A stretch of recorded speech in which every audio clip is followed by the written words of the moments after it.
You know, I watch a lot of news, and I was watching the news yesterday, and they were they had a lady on there. They had just found her baby because a guy had jumped in her car and drove off with her baby. And it was interviewing her, and I've seen many stories like this before where somebody would jump in somebody's car, and take off with their child in the car, not knowing the baby was in the car. The guy didn't know that, but but my thing about that is because they were saying, the lady was upset, and I can imagine how upset she was, but why would you? And this baby was in a baby seat. I think this baby was like a few months old to maybe a year old.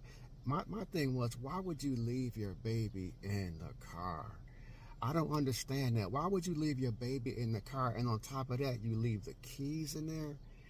And then the news comes on there saying, "Oh, she's a victim."